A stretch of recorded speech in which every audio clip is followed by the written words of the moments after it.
warahmatullahi wabarakatuh. Nama saya Karina Oktaviani dari kelas 11 Bahasa 1. Saya ingin menjelaskan tentang penjajahan Jepang.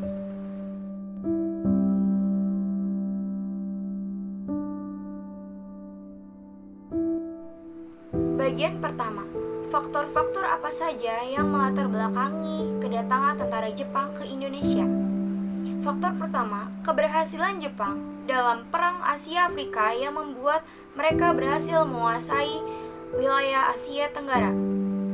Wilayah Asia Tenggara meliputi Indochina, Indonesia, Malaysia, Myanmar, dan Wangtai. Faktor kedua, keberhasilan Jepang dalam menyerahkan terhadap pangkalan militer Amerika Serikat di Hawaii yang membuat Sekutu menyerahkan tanpa syarat kepada pihak Jepang. Sementara itu, negara pertama yang berhasil dikuasai oleh Jepang adalah wilayah Tarakan, Kalimantan Timur. Pada bulan Januari 1942, di bulan yang sama, Jepang juga berhasil menuntut Balikpapan, Sulawesi, dan Ambon. Dan pada Februari 1942, Jepang berhasil menguasai wilayah Makassar, Bali, dan Ambon.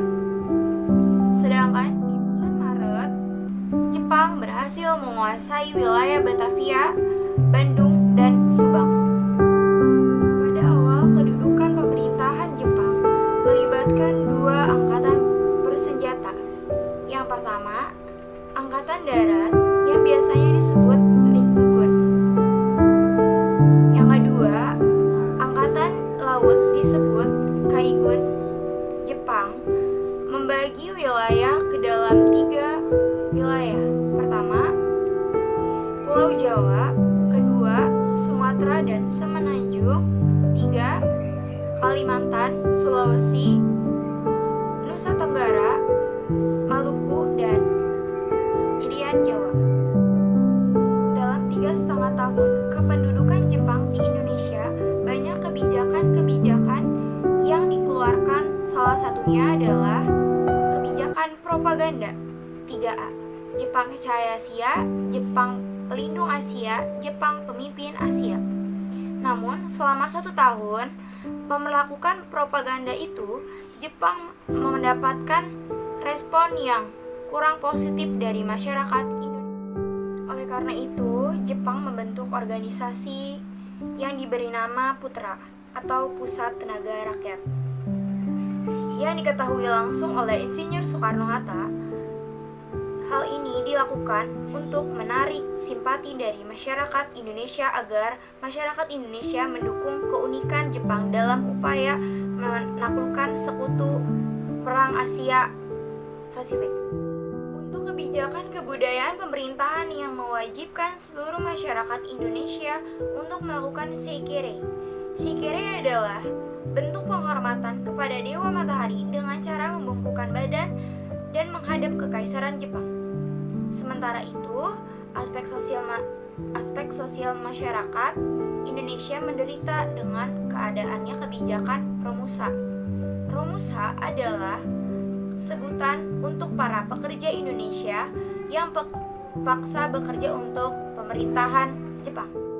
Sementara di aspek militer, pemerintahan Jepang membentuk satuan tentara yang diberi nama Peta.